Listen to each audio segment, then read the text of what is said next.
सर्दी सबाब पर है और पूरा पटना शहर नींद की आगोश में है। बावजूद रात का रिपोर्टर शहरों का हाल जानने के लिए निकला है कि ठंड में शहर की गर्माहट कैसी है, विधि व्यवस्था का हाल क्या है, गुर्बत की रात कैसे कट रही है। हमारी टीम यही जानने के लिए रात 12 बजे पटना की सड़कों पर निकली। सर्द रात में सड़कें सूनी है तो पूरा बिहार नींद के आगोश में है। रात के 12 बज रहे हैं। मैं रात का रिपोर्टर रजनीश कुमार निकल पड़ा हूं राजधानी पटना की हकीकत जानने कि आखिर सर्द रात में शहर की कैसी है विधि व्यवस्था, मुसाफिरों का हाल क्या है और गुर्बत की जिंदगी कैसे कट रही है।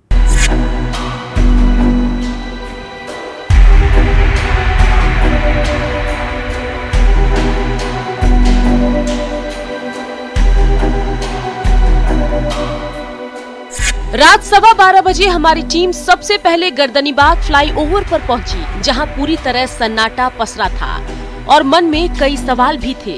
तो आगे बढ़ने लगे और गर्दनीबाग थाने की तरफ बढ़े ही थे कि रात में एक बड़ा सा पंडाल लगा दिखाई दिया, जिसमें कई लोग बैठे नजर आए। तभी हमने उतरकर वजह जानने की कोशिश की तो पता चला कि सभी शिक्षक अभ्यर्थी हैं और आज सरकार के खिलाफ महाआंदोलन करने रात से ही धरना स्थल पहुंचने लगे हैं। सबसे हैरानी की बात तो ये है कि गर्दनीबाग थाने से लेकर फ्लाईओवर तक अंधेरा पसरा था और सड़कों पर एक भी लाइट नहीं चल रही थी। उसी बीच में अभ्यर्थी ठंड में रात काट रहे थे। कैमरा देखते ही सबने अपना दर्द बयां किया। एक बार हम रोकना चाहें, कुछ पंडाल यहाँ पर लगे हुए हैं और उस पंडाल में कुछ लोग भी नजर आ रहे हैं। हम कोशिश करते हैं कि आखिर ये पंडाल क्या चीज़ का है। कुछ बाइक भी लगे हुए हैं। तो ये तस्वीर आप देखिए कि गर्दनीबाग में हम फिलहाल जानेंगे कि आखिर ये देर रात में कुछ लोग बैठे हुए हैं, ये कौन है। तो हम उतर रहे हैं और गर्दनीबाग में ये देखिए अब तस्वीर की कई लोग हैं जो ये धरना स्थल है और यहाँ पर फिलहाल पंडाल के अंदर जो न्यूनतम तापमान है 6 डिग्री है। और देखिए इस वक्त आप कि कैसे लोग यहाँ बैठे हुए। आखिर ये कौन लोग हैं हम जानेंगे, लेकिन अब हमारे पहुँचते ही जिंदाबाद का नारा लग रहा है। हम अंदर चलते हैं, ये कौन लोग हैं देखिए। पंडाल के अंदर पहुंच गए हैं और देख सकते हैं ये जो पंडाल तैयार किया गया है ये कोई शादी ब्याह के लिए नहीं, ना कोई फंक्शन है, लेकिन ये पंडाल किस लिए लगाया गया है, ये कौन लोग हैं ये हम जानेंगे। लेकिन आश्चर्य की बात है कि रात के 12:20 हो रहे हैं और न्यूज 18 की टीम यानी रात का रिपोर्टर जब निकला है तो ये देख सकते हैं तकरीबन 15 लोग यहाँ पर बैठे हुए हैं और एक उम्मीद भरी नज़रों से शायद कुछ डिमांड कर रहे हैं। जरा हम बात करते हैं कि रात के 12:20 में हम यहाँ पहुँचे हैं, आप लोग यहाँ पर पहुँचते ही नारा लगा रहे हैं, आखिर किस लिए? सर, हम लोगों की नियोजन प्रक्रिया, प्रारंभिक नियोजन प्रक्रिया चल रही थी। लगातार हम लोग को 90% जो है मेधा सूची, अंतिम मेधा सूची जारी हो चुका है। हम लोग ने मांग किया है कि हम लोग का काउंसलिंग कराया जाए और काउंसलिंग का डेट जल्द से जल्द जारी किया जाए। नियुक्ति पत्र। लोग शिक्षक अभ्यर्थी हैं? बिल्कुल शिक्षक अभ्यर्थी हैं, बीटेड सीटेड उत्तीर्ण अभ्यर्थी हैं और बिहार सरकार के द्वारा प्रारंभिक नियोजन प्रक्रिया चल रही थी, उसको बीच में रोक दिया गया है। इतना बड़ा पंडाल क्यों लगाए? पंडाल इसलिए लगाना पड़ेगा कि हम लोग अधिकारियों से कहते कहते थक गए हैं। सचिवालय में कोई सुनने के लिए तैयार नहीं है। अंत में हम लोग के पास महाआंदोलन के अलावा कोई उपाय नहीं सूझ रहा है। अच्छा, आंदोलन कब से कर रहे हैं? आंदोलन कल से है, आज ही से है, मतलब 18 जनवरी से ही है और ये लगातार अभी आंदोलन चलता रहेगा। अच्छा, बड़ी तैयारी है, यानी कितने स्टूडेंट यहाँ पहुँचे, कितने अभ्यर्थी यहाँ पहुँचेंगे? पूरे बिहार से 38 जिला से सभी अभ्यर्थी आ रहे हैं। काफ़ी संख्या में अभ्यर्थी आ रहे हैं। सभी लोगों के पास ये कहना है कि काउंसलिंग का डेट जारी होना चाहिए। काउंसलिंग का डेट अगर जारी नहीं होगा तो पूरे और भी हमारे जितने भी बिहार की महिलाएं हैं और पुरुष सब लोग आएंगे यहाँ पर। हम लोग यहाँ पे काफ़ी ठंड में, जैसा कि आपने बताया कि 6 डिग्री सी भी चल रहा है और काफ़ी ठंड है और हम लोग सारे शिक्षक अभ्यर्थी अपनी मांग को लेकर हम लोग अड़े हुए हैं कि हम लोग की मांग को जल्द से जल्द पूरी किया जाए और जनवरी तक हम लोग का ओपन काउंसलिंग के माध्यम से हमारी बहाली को पूरी किया जाए। आप लोग ऐसे ही बैठेंगे? जी हाँ, जब तक हमारी बहाली पूरी नहीं होती है जनवरी के अंत तक, तब तक हम लोग बैठे। लाइट नहीं, कोई व्यवस्था यहाँ पे सर नहीं है। हम लोग ठंड से कहाँ पर, लेकिन जब तक काउंसिल डेट जारी नहीं होगी, नियुक्ति पत्र नहीं बटेगा, तब तक हम यहीं बैठेंगे, चाहे कितनी ठंड हो ले, यहाँ पे क्यों ना पड़े। हमारी सरकार नहीं सुन रही है हमारी बात।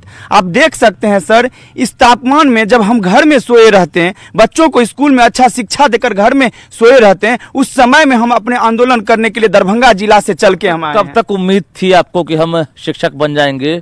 आपके आंख से आंसू भी छलकने लगा। जी सर, जरूर जरूर छलकेगा ही सर। छलकने की का विषय नहीं है कि नहीं छलकेगा सर। हम ये तरफ महसूस कर रहे हैं अपने आप में कि हम क्या बताएं, घुट रहे हैं समाज में सर। बिहार में पिछले 2 सालों से 94,000 पदों पर चल रही प्राइमरी टीचर बहाली अब तक पूरी नहीं हुई, जिससे अभ्यर्थी नाराज हैं और अब करो या मरो का संकल्प लेकर यहां पहुंचे हैं। इस कपकपाती ठंड में भी बहाली की उम्मीद लिए कोई सहरसा से, तो कोई रोहतास से, तो कोई भागलपुर से पहुंचा है। इन अभ्यर्थियों की लाचारी और दर्द सुनकर किसी का पत्थर दिल भी पिघल जाए। कोसी क्षेत्र सहरसा से आए हैं सर। जी सर। कितने की दूरी है यहाँ से? यहाँ से सर 250 किलोमीटर दूरी है सर। सर 2015 में मैंने जमीन शुद्ध भरना लगा करके 2 लाख रुपया में बीएड किया, और 2017 में सर मेरा बीटेड जब पास की, मेरे परिवार में पूरा खुशहाली आ गया। और सर आज 2020 है सर, अभी तक मेरा जमीन नहीं छूटा है, और बाप माँ पूरा कचार जिसे कहते हैं, चला तुम उससे अच्छा फलना का बेटा दिल्ली पंजाब में जो है कमा करके परिवार का भरण पोषण कर रहा है। तुम 30 वर्ष तक संघर्ष किया, तुमको कोई सफलता नहीं मिला सर। वहाँ से हम सोचे घर पर भी दबाव मिलता है, उससे अच्छा पटना की धरती पर आके हम शहीद हो जाएंगे, उससे अच्छा है। इसीलिए सर इस सरकार को हम क्या कहेंगे सर, अभी तक जमीन मेरा शुद्ध भरना नहीं छूटा है। 2 लाख लगा के मैंने बीएड किया और कंपटीशन पास किया, उसके बावजूद भी सर अभी सरकार हम लोग का नहीं कुछ पूछ रहे हैं कि क्या आप लोग 3 साल से क्यों पड़े हुए हैं? 17 से लेकर 20 हो गया सर। अब किसको कितनी सीटें थी और आप लोगों को क्या लग रहा था कि हम लोग अब बहाल हो जाएंगे, स्कूल में टीचर बन जाएंगे? जी, जब 2017 में मेरा रिजल्ट हुआ था उसमें मैं पूरा खुश थे। अब टीईटी पास किए थे, बीटेड पास किए थे, उसके बाद सर लगा जो हमको अब जॉब हो जाएगा, लेकिन 17 से लेकर सर आज तक हम लोग का नियुक्ति पत्र नहीं मिला है। इससे पहले कितनी बार प्रदर्शन करने के लिए पहुंचे पटना? सर पहली बार ही मैं आया हूँ। 2019 में जब गर्दनी बाग में आंदोलन हुआ था, उस वक्त भी बहाली खुलवाने के लिए हम लोग आए थे। उसके बाद सर दूसरी बार हम लोग आए हैं। इससे पहले बीच बीच में हम सचिवालय निरंतर आते रहते थे, सरकार रंजीत सर से या प्रधान सचिव से जानकारी नियोजन से रिलेटेड लेने के लिए। लेकिन सर अभी स्थिति ऐसी हो गई है कि हम लोग पिछले 1.5 साल से मेधा सूची और आपत्ति में ही अटके रह गए। उसके बाद का प्रोसेस हम लोग आज तक देख ही नहीं पाए। आप लोग आए हैं आंदोलन करने के लिए, कितनी संख्या में स्टूडेंट यहाँ जुट रहे हैं? लगभग सर हम लोग 8 से 10 हजार अभ्यर्थी यहाँ पे जमा हो रहे हैं। लगभग 35-38 जिले के अभ्यर्थी, सभी जिले से अभ्यर्थी आ रहे हैं। क्या लग रहा है, कुछ असर होगा? सर हम लोग इसी उम्मीद में आए हैं, सरकार से रिक्वेस्ट कर रहे हैं, मांग कर रहे हैं कि हमारी जो, हम कुछ गलत मांग नहीं कर रहे हैं, आपसे उम्मीद भरी निगाहों से यहाँ पे आए हैं। आपके सामने हम रिक्वेस्ट करने आए हैं कि हमारी मांगों को पूरा कीजिए। ठंडे में कब काट रहे हैं, लेकिन सर जी यहाँ पर डटे हुए हैं। हम लोग की बहाली जब तक सर जी ये नहीं होगी तब तक हम लोग यहाँ से सर जी नहीं जाएंगे। सर जी क्या नाम हुआ? राजेश रोशन सर जी, मधुबनी से हैं सर। ये विडम्बना है, यानी जब उम्मीदें टूट जाती है और हर गुहार अनसुनी हो जाती है, तब आंदोलन ही एक रास्ता दिखता है। जाहिर है बिहार के दूर दूर से और हर एक जिले से यहाँ पर स्टूडेंट जो है पहुँचने लगे हैं। आज ये लोग महाआंदोलन करने वाले हैं कि शायद सरकार इनकी गुहार सुन लेगी और शिक्षक बहाली का पूरी तरह से रास्ता साफ हो जाएगा। हैरानी की बात तो यह है कि 2 साल से लगातार बहाली प्रक्रिया चल रही है, लेकिन अब तक बिहार से 94,000 शिक्षकों को बहाली करने का जो रास्ता है वो अब तक अधर में लटकी हुई है।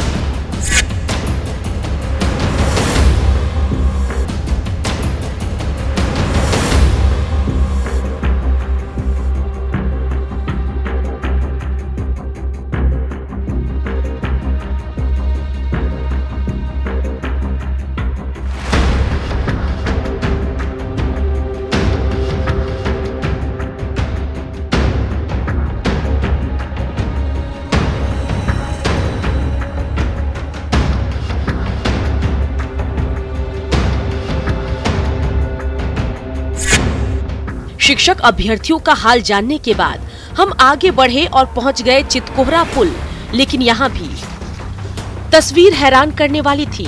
रात के 1 बजे यहाँ भी गोलंबर के चारों तरफ जहाँ अंधेरा पसरा था और एक भी लाइट नहीं जल रही थी।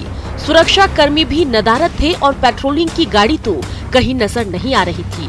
सुनसान रास्ते से गुजर रहे एक बाइक सवार को आवाज लगाने पर रुका जरूर, लेकिन पूछने पर यही कहा कि बेऊर से चितकोहरा तक कहीं पुलिस दिखाई नहीं दी है और न ही कहीं लाइट जल रही है। रात के 1 बज रहे हैं, हम पहुंच गए हैं चितकोहरा गोलंबर पर और जरा देखिए यहाँ भी किस तरह से लापरवाही बरती जा रही है। यानी दूर तक आप सीधा देखिए, कहीं भी लाइट जलती हुई नजर नहीं आ रही है। यानी अगर कोई मुसाफिर गुजर जाए, कोई घटना उसके साथ हो जाए तो कहना मुश्किल नहीं है। जरा देखिए दूर तक सभी के सभी लाइट बंद हैं और हैरानी की बात तो ये भी है कि एक भी पुलिसकर्मी नजर नहीं आ रहे हैं, साथ ही पेट्रोलिंग की गाड़ी भी नहीं दिख रही है। यहाँ एक मुसाफिर यहाँ से गुजर रहे थे, जरा इनको हम पूछेंगे, लेकिन आपको दिखा दें आपको कि देखिए कितना संवेदनशील जगह है ये। यहाँ से ठीक हमारे पीछे आप बाईं तरफ देखेंगे, ये एयरपोर्ट जाने के लिए रास्ता निकलती है। तो हमारे दाईं तरफ आप देखिए ये गर्दनी बाग और गांधी मैदान जाने के लिए रास्ता निकलती है। तो हमारे ठीक पीछे यानी गोलंबर के दूसरी तरफ ये देखिए आप कि ये बेऊर जेल और फुलवारी के तरफ यानी बाईपास के तरफ जाने वाली रास्ता गुजरती है। तो यहाँ पर अगर सुरक्षा कर्मी नहीं हो, लाइट नहीं जल रही हो, तो समझ सकते हैं कितनी बड़ी लापरवाही बरती जा रही है। ये बताइए कि कहीं पर आपको लाइट जलती हुई दिख रही है क्या? नहीं, कहीं भी लाइट जलती हुई नहीं मिली मुझे। आप सफर कर रहे हैं, कितना आप महफूज मान रहे हैं? मैं बेऊर मोड़ से होते हुए आ रहा हूँ। बेऊर मोड़ से लेके यहाँ तक में कहीं भी स्ट्रीट लाइट मुझे नजर नहीं आया। पुलिस दिख रही है? नहीं, पुलिस कर्मी भी कहीं गश्ती में नजर नहीं, पेट्रोलिंग कहीं करते हुए नजर नहीं आ रही, कहीं भी नहीं नजर। तो एक तरह से आप मजबूरी में सफर करते होंगे, लेकिन कितना डर लगता है ये बताइए। जी, डर का माहौल तो है ही, इसमें कोई दो मत नहीं है। क्या कहेंगे आप, चूंकि सरकार के अधिकारी देख रहे होंगे, नगर निगम के अधिकारी देख रहे होंगे, ये लापरवाही तो है? नहीं, लापरवाही जरूर बोलेंगे इसे, क्योंकि खासकर कुछ चौराहे पे, गोलंबर पे, उस जगह पे तो पुलिसकर्मी हमेशा मौजूद होने चाहिए रात के समय में, कि किसी भी तरह की घटना हो जाए तो उसे संभाला जा सके। बिल्कुल। तो देखिए कि रात के 1 बज रहे हैं और बाइक सवार यहाँ से निकल रहे हैं और किस तरह से ये बता रहे थे पूरी वाकया को कि कहीं पर लाइट नहीं जल रही है। ये बेऊर से निकले हैं और इधर एयरपोर्ट की तरफ जा रहे हैं। कहीं पर ना तो जिप्सी नजर आई है, ना ही पुलिसकर्मी ड्यूटी पर नजर आए हैं। तो समझ सकते हैं आप कि राजधानी पटना में आए दिन लगातार घटनाएं होती रहती है और पुलिस कहती है कि हम मुस्तैद हैं, आला अधिकारी भी कहते हैं कि हमारी पुलिस कामयाब है, सफलता हासिल कर लेगी, लेकिन अपराध हो जाती है और अपराध हो जाने के बाद पुलिस के हाथ खाली रह जाते हैं। ऐसे में लापरवाही नहीं है तो फिर क्या है?